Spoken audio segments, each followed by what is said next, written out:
Let's get Romans 13. Bring it out. Because right now it's time for us to wake up. It's time for us to come out of sleep. It's time for us to do the things that are useful for us. Read. Romans 13, verse 11. Bring it out. And that, knowing the time, that now it is high time to awake out of sleep. It's high time, meaning it's past the time. It's been past time for us to awake out of sleep. Because what you have in your cross, it don't have a purpose for our nation. That's Because right. I say that because you couldn't give me a purpose for the nation. That's right. Right? So how do we build back up our nation? Bring it out. How do we build back up the structure that allows us to live happily? How do we do that? You know, Gina? Let them know. You don't know? You know? You don't know? You know? Let's go to 1 Kings 8:47. There you go. Bring it out. Because we want to know exactly what we must do, right? Because we've seen this.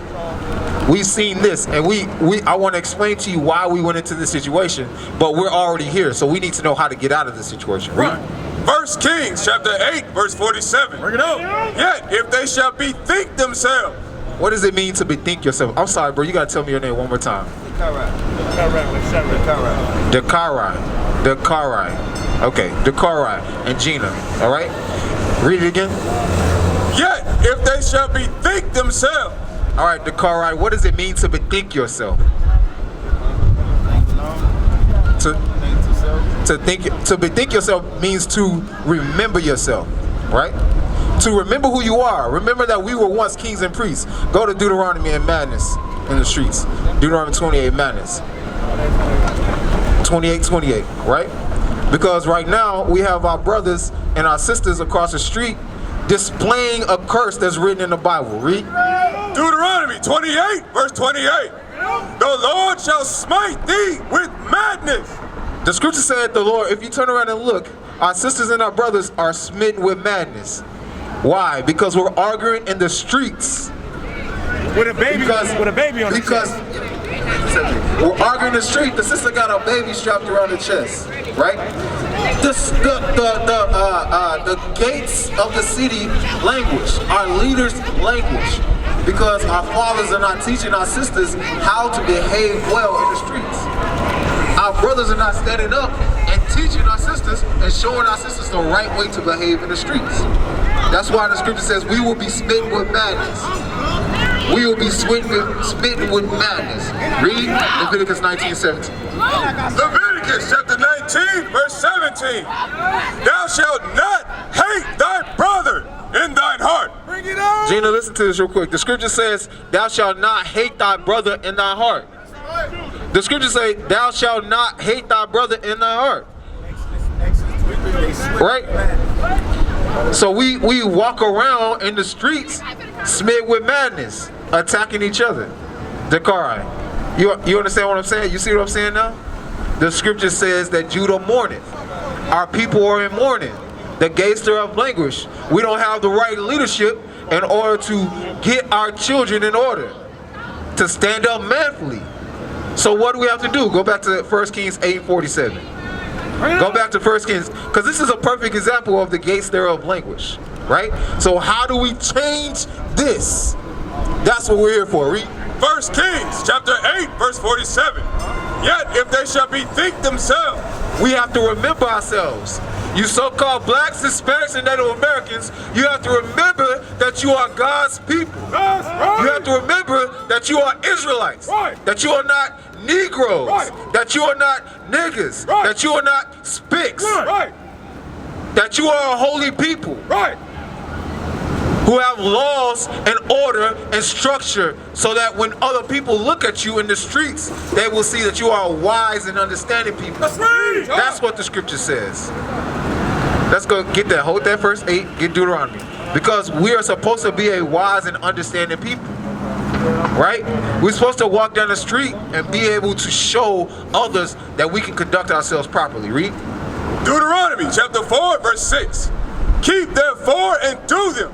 Keep therefore and do them is talking about the commandments. It's talking about the dress instead of pants. It's talking about not wearing the cross, because you're showing something that's against God, against our nation. For this is your wisdom and your understanding in the sight of the nations. Because if you're in a dress, right? I walked into Walmart just on Thursday afternoon. I walked into Walmart and I look, and there are two sisters walking out of Walmart, both with long skirts and dresses on. And I look back, I was like, what the? All praises. That's a beautiful thing. Because now me as a man and the men out here with a lot of testosterone and lust in their body, we no longer have bodies to look out in the streets. That's right. Right? Because you're taking care of yourself. That's wisdom. That's wisdom that you can pass on to your daughters. Right? That's wisdom that you can pass on to your sons so that they know who to look for. Because if you respect your body, if I see that on a woman, I cannot come up to her and disrespect her in order to get into her pants. Right? I have to respect her. Right? That is the wisdom. That's showing wisdom out in the world. Right? Read. This is your wisdom and your understanding in the sight of the nations. In the sight of the nations. Read is more. Which shall hear all these statutes and say, surely this is a great nation, is a wise and understanding people. That's the goal. The goal is for us to say, surely this is a great and wise and understanding people. Can we say that with these actions going on here? No. We can't say that with these actions going on here. Right. We can't. I can't even look and think that they're thinking properly, that they're in the right mind, because they're walking across the street, which is illegal. There's a whole crowd of people walking across the street just to have a fight, probably over a disagreement of what somebody said. I don't know exactly what it's over, but that's what most of the time we get in trouble for, because we get upset in our feelings over what somebody else says. Bring it out. But if we learn how to speak with each other with grace, like the scriptures gives us instructions on, then we can speak to each other with grace and we won't have these issues. Let's go back to 1 Kings 8:47. He said something right there. Because we don't know how to conduct ourselves with each other. When you see your brother as a gangster, or when you see him as a rapper, when you see him as somebody that sells something on the street, just disrespect. That's all you're gonna see. You don't see him as a son of God. Right. You don't see him as Christ. You don't see Christ in your brother. You really don't. Somebody you can sell something to, somebody you can hit in the face, somebody that you can shoot. That's hatred right there. Right. That's all you see is hatred. All you see, sometimes when you look at your brother, a lot of people on the street, they just look at somebody that they can manipulate. Look at our sisters, somebody that we can use. Somebody that we can sleep with sometimes. Not somebody that we can marry. Right. Nah. Not somebody that we can care about. Not somebody that we can be there for. No, it's just about a jump off. But for that little altercation over there, we're gonna show the people how to do things properly as a nation. All right, look it out. Matthew 18, verse 15. Moreover, if thy brother shall trespass against thee. So if your brother does something against you, all right, are you supposed to punch him in the face? If that's what you're supposed to do, punch him in the face. You got a problem with him, you know, you go shoot him. No, you're not supposed to do that. There is a way to handle yourself. Hey, bro, right quick. Hey, right quick. I know we're teaching over here. Who you are according to the scriptures, all right? It's very important. Just stay there and listen for a minute.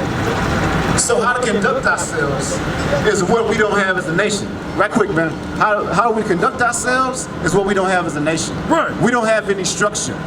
We don't have any essence. Essence is structure. And structure is law. Right. When we go to the slums and the ghettos, we don't have that. We don't have that. We don't have a structure. And we're not taught in these churches that the scriptures is our structure. That's right. Our way of life. It always has been. And we're running from it like it's a disease. All right, look it out. Go and tell him his fault between thee and him alone. So if you have an altercation with your brother, if you got a problem with your brother says something, you're gonna be a real man and you're gonna pull him to the side and y'all are gonna have a conversation about it. You're not gonna take knives, you're not gonna take guns. That's right. What you're gonna do is y'all gonna be men, calm yourself down, and then you're gonna go to the side, you and him, and then y'all are going to talk like men about it. Bring it out. Without any kind of hatred, any kind of usury up in you. Right. That's how the black and Hispanic man is supposed to do. That's how a nation conducts themselves. That's right. That's how leaders conduct themselves. That's right. Read. If he shall hear thee, thou hast gained thy brother. So if he's heard thee, then you gain your brother. But this thing is not happening on the streets. All you got is hatred between men, so-called black and Hispanic women. That's all you got, hatred. Hatred and usury. Not unity, but how can we unify ourselves properly if we don't have something to follow? That's right. If you follow the streets, you're gonna follow a path to death. That's right. I'm gonna be serious with you.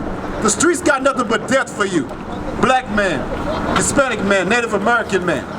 It's time to come back to the scriptures and you can know how to live yourself, how to live your life properly, accordingly.